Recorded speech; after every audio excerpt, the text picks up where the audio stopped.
Can you see me? Yes, I can see you. And can you see me? No, I cannot. Wait a second. Now I see you. Hello. You're very beautiful, Katrina. No, it's not. I'm not.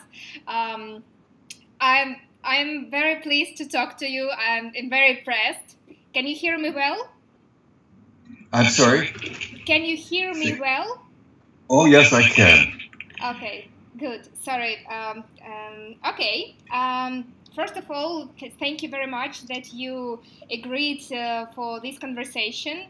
I don't know, 3 months ago, we've been invited by Motorola team to make this exhibition about the legendary story, and we were very impressed by your personality, and I personally was very excited about all your story and how much you did for everything we have today, for the mobile telephone history.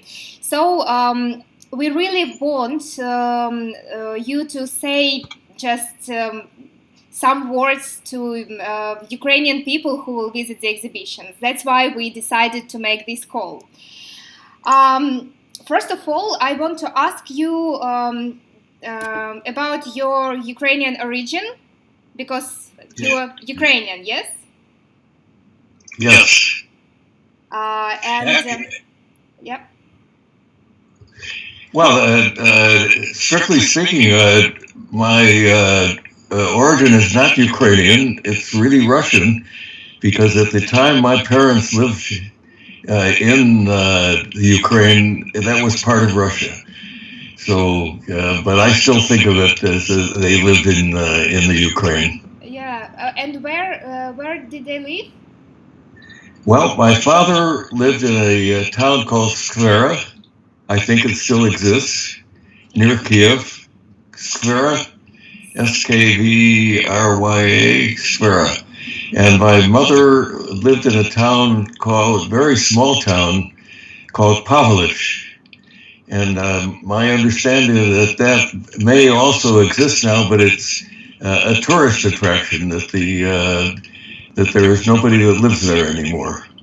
So I'm ashamed to say that Katrina, I've never been to the Ukraine, so I haven't been to neither place. Yeah, I googled everything I could, and I really didn't find that. Would you be interested to ever see these places where your parents lived? Yeah, well, it's a shame not to have that history, but those are the facts. Yeah. Okay. When I read your story and that you made the first call to your concurrents, to people from a competing company, it was really interesting. Do you remember how you woke up and went to sleep that day? Was that day really special when you made the first call ever in the history? Well, I do remember, and it was most interesting because we had a plan for that day. And the plan was, in the afternoon, we were going to have a press conference and make the announcement to the world that we were going to demonstrate this very first cellular telephone, mobile telephone. But before that, in the morning, we had an arrangement to do a television broadcast on a major program, a Good Morning America program.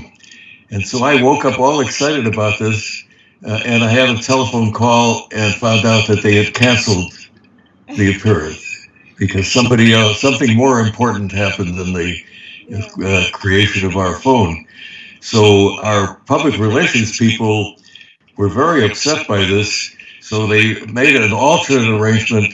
They made an appointment with a reporter who was going to do an interview with me for a small radio station in New York. And of course, I was very disappointed, but I always feel like an actor in these situations. So that's how this happened. I met this reporter on the street on 6th Avenue, right near the New York Hilton in New York. And this is the way that I really enjoyed demonstrating a personal phone. It's really kind of dumb to demonstrate a phone sitting in one place, because the essence of what the mobile phone is the freedom to be anywhere, mobility, right? Oh yeah. And so I was excited about making this demonstration. So can you say that you already at that time understood that this was an important story? Yes. Yeah, we were anxious to tell our story, but you should know that the reason we were doing this is not just for publicity, and not just because we were trying to sell anything, because we had nothing to sell, but we were trying to stop. 10 years, actually. That's right. But we were trying to stop AT&T from succeeding with their plan, which was to make this new system. We call it the cellular system. They wanted to make this car telephones. Can you imagine? We had been trapped by that wire from the telephone for 100 years in our homes, in our offices, always connected to the wall. And now they wanted to trap us in our cars. And we were very much opposed to that. But they were the biggest company in the world. And we were a very small company in Chicago. So somehow or other, we had to persuade our government that AT&T was wrong and we were right, that the future was going to be personal communications with a device that had not yet been invented yet, called the mobile phone. Okay. On average today, a person unlock their mobile phone for like 100 times a day. And have you thought that it will go so far?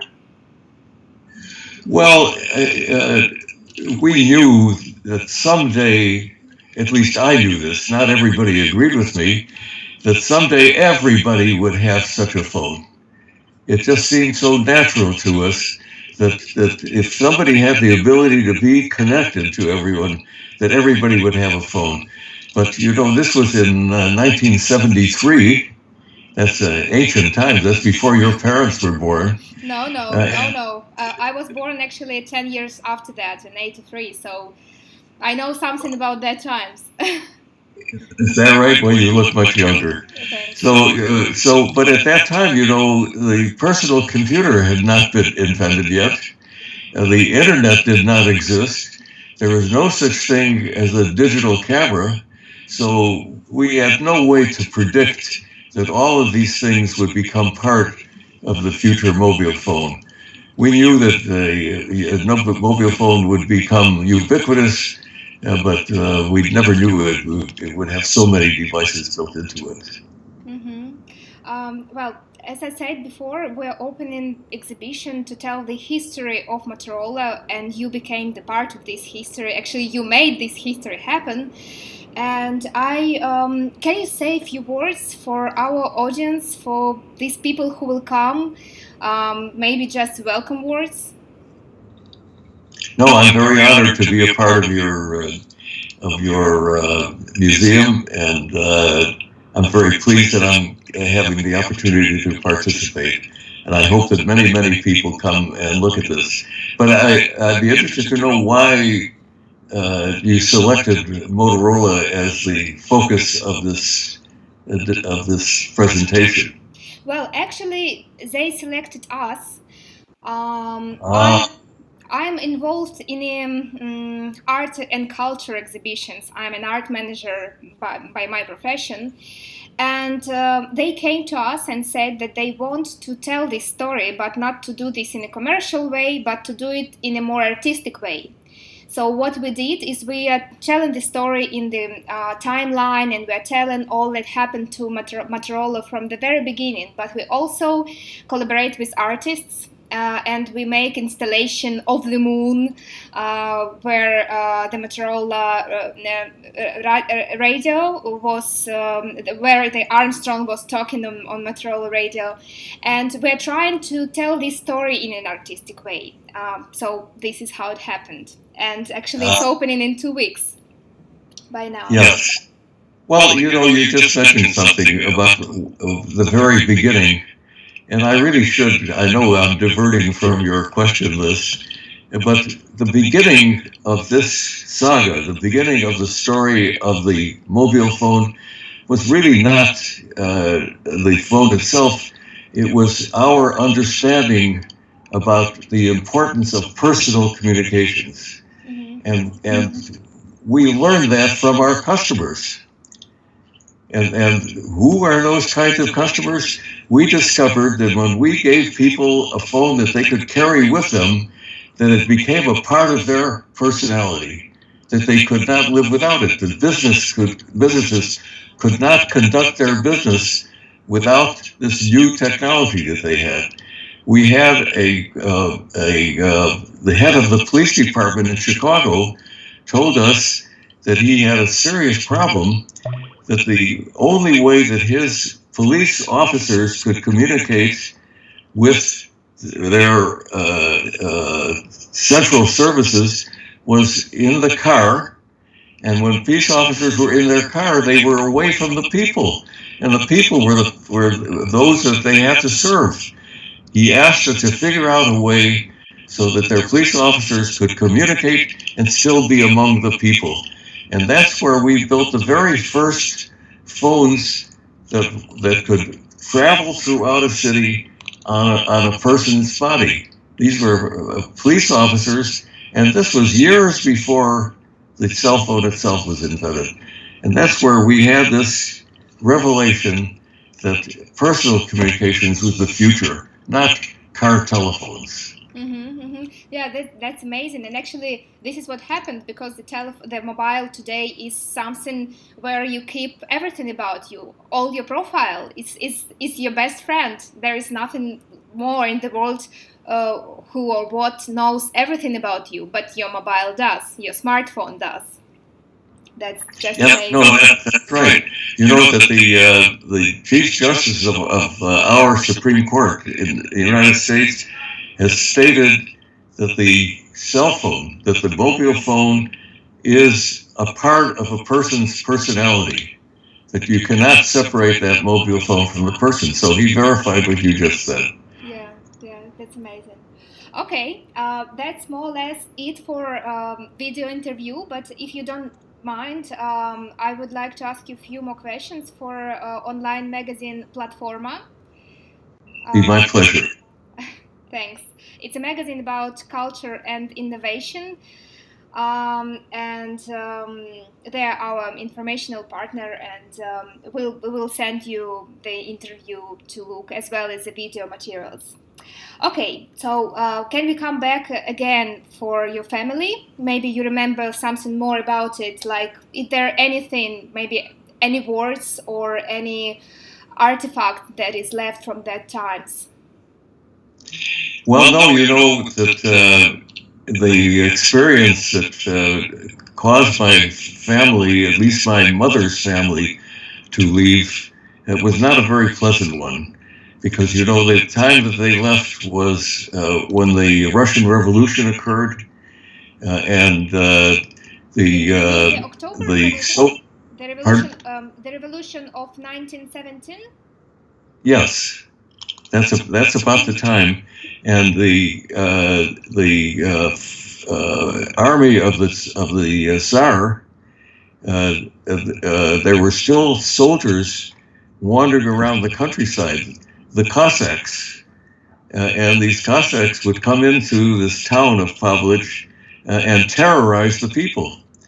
And so my grandfather finally decided that he could not stand this anymore, and he put together all of the money that he had, and he financed a wagon train with horses and wagons, and the number of people from the town all joined him, and they traveled across Europe in this wagon train, and ended up selling their horses and wagons and getting on a railroad train and going to Brussels, and from there, excuse me, and from there they ended up going to Canada.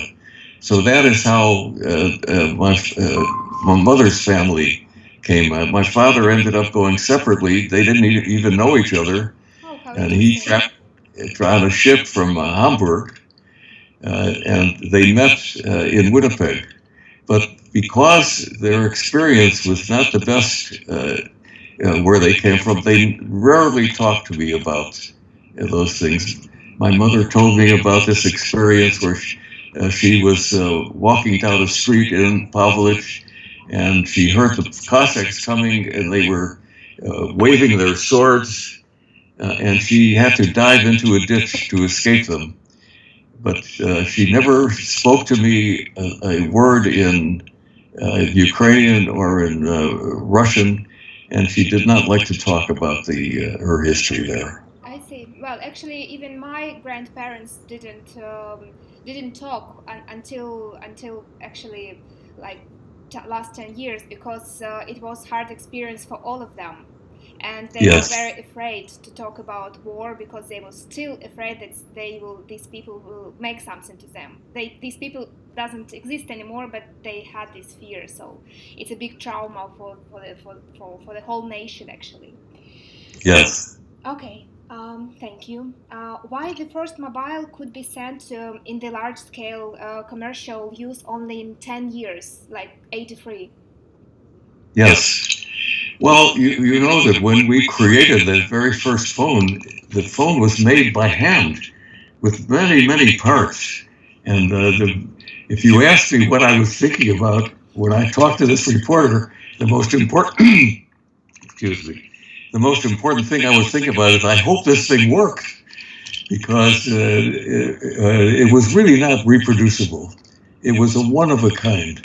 So it took some years for us to create the technology that would make manufacturing practical. So that was the first problem. The second problem is who was going to provide the service.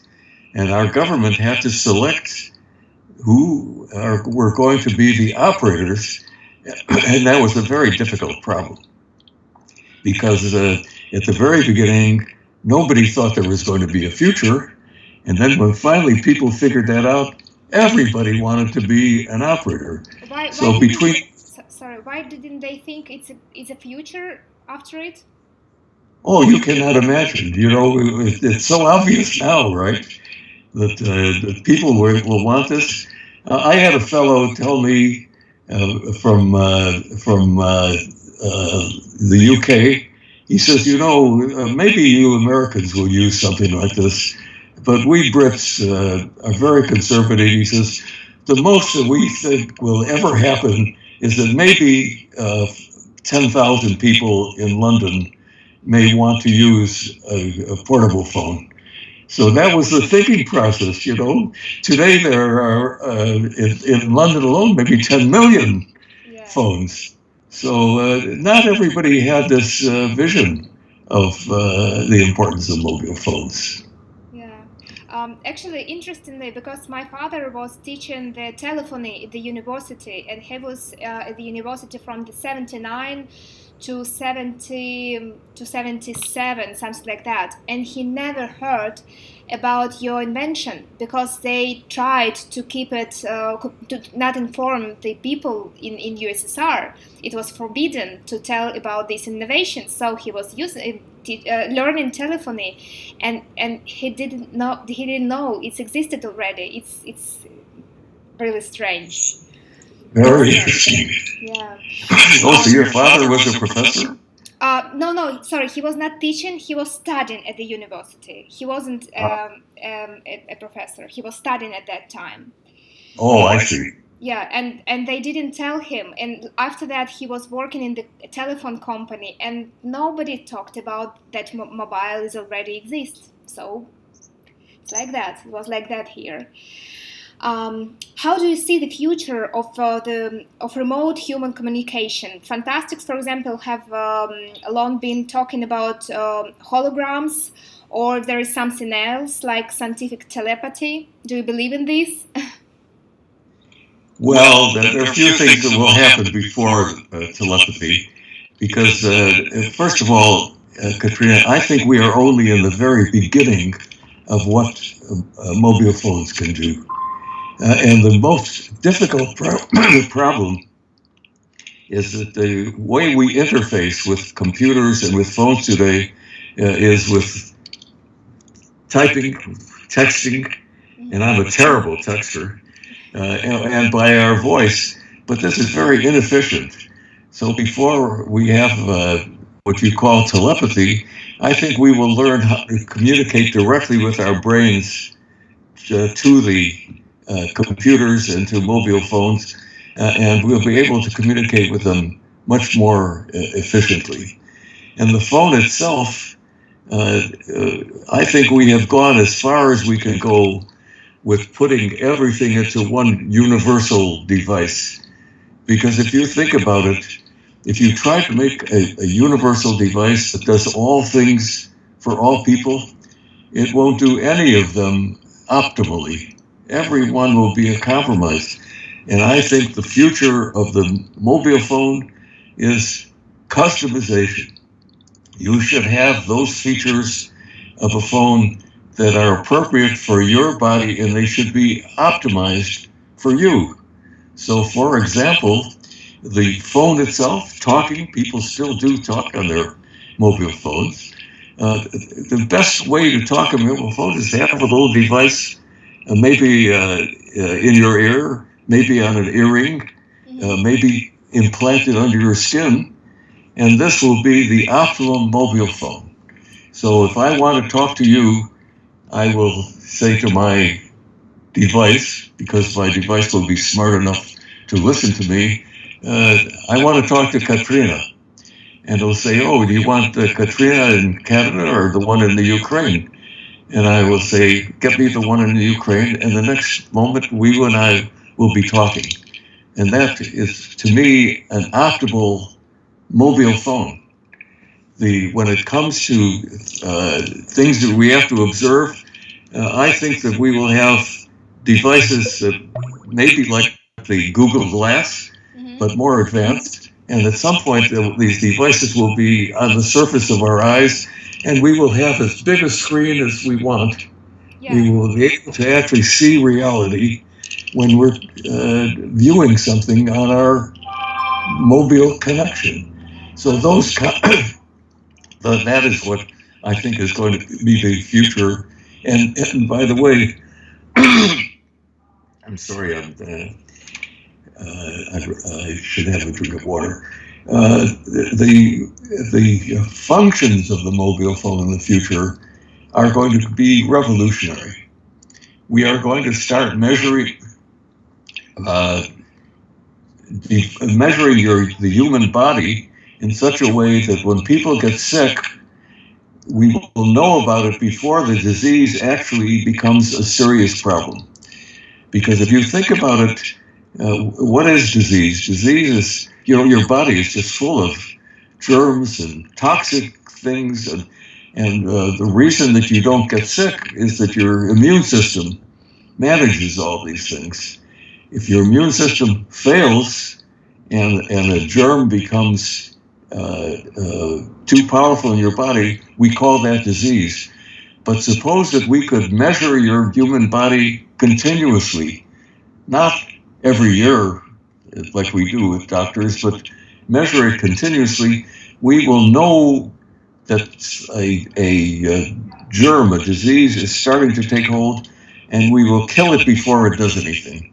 So there is the potential of the mobile phone to eliminate disease sometime in the long distant future. Even someday, cancer. That you will have a device on your body that will sense that there are a few cancer cells, and one way or another, medically, we will zap those cells, destroy them before they become a problem, and we will solve even the problem of cancer. It's going to take a few generations from now, but that's going to happen. I think we are going to revolutionize the whole process of education. Because I think education now is very awkward. We have professors, teachers giving lectures to people, and the way people learn is not by lectures. You learn by doing, by experiencing problems. The best education that we have today is in games. I'm sure people in the Ukraine play games. Oh yeah, I love on computers.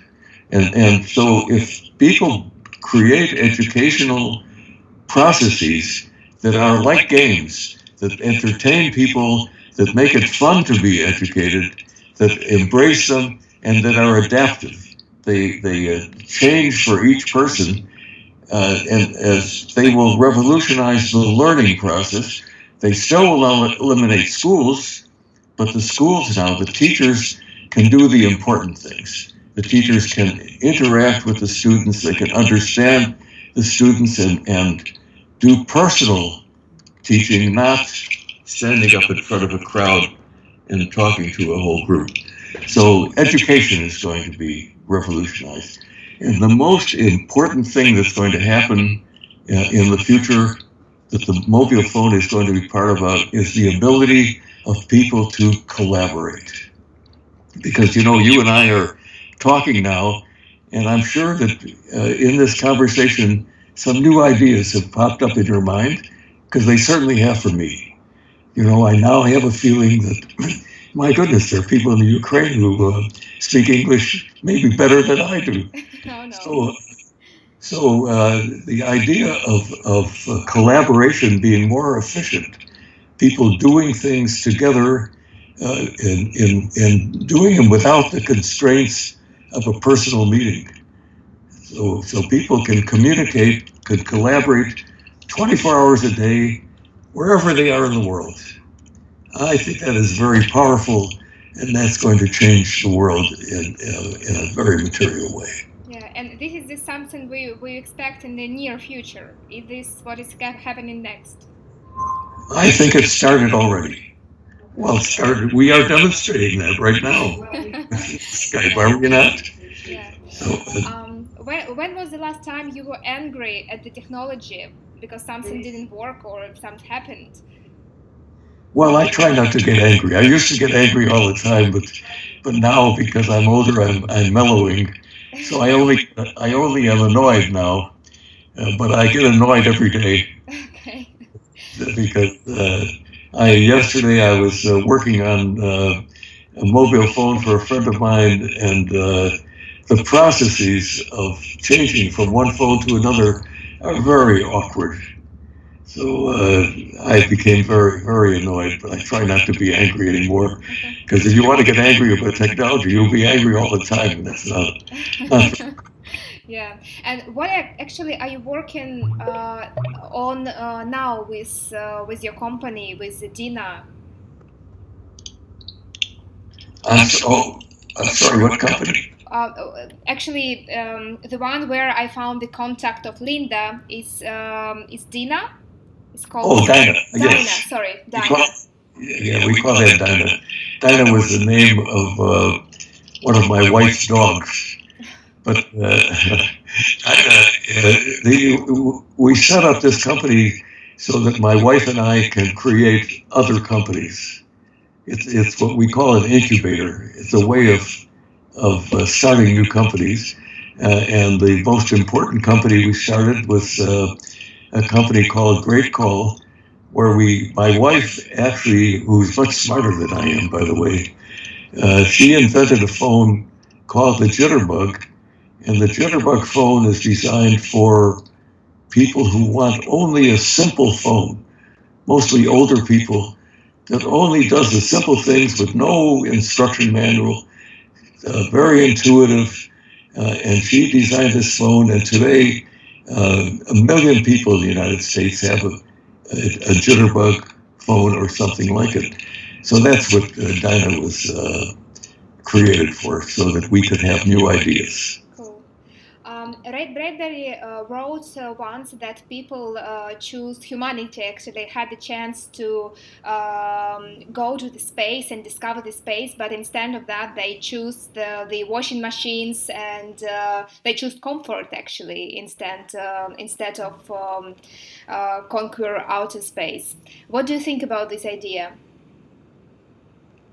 The idea of, I'm sorry, about simpler phones, simpler devices. No. You broke up a little bit during that. Sorry. I repeat. Ray Bradbury, the writer, Ray Bradbury. Yeah. He wrote. Yeah, I missed that. Say that again once more. Ray Ray Bradbury. Oh, Ray Bradbury, yes. Yeah. He wrote in one of his books that humanity had a chance to go to the space and learn the space, and then instead of that they choose comfort, like developing washing machines and so on. What do you think about this idea? Well, I first of all, I like Ray Bradbury very much because he introduced me to science fiction when I was a young person. But to use the term humanity and attribute a personality to humanity is not very useful. Everybody is different from everybody else. We call that diversity. And that's the wonderful thing about life. When you travel through life, meeting interesting people, that is the essence of living. So there are some people who are very satisfied with washing machines and other things, and there are other people who dream about going to the stars. I happen to be a dreamer myself, but if the world was all dreamers, we'd be in deep trouble. Oh yeah.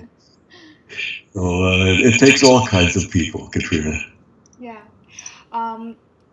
That's more or less it. I have another 100 questions, but I think I'm not going to take more of your time. I'm very excited, and thank you very much for spending this half an hour with me. Oh, Katrina, you're very charming. I would not mind spending hours with you. So anytime you want to do this again, feel free to call upon me. It was my great pleasure. And if I can help you with this Motorola project, I know that you should feel free to call upon me. Call Linda, or you can email me directly, and I'd be happy to help you with anything.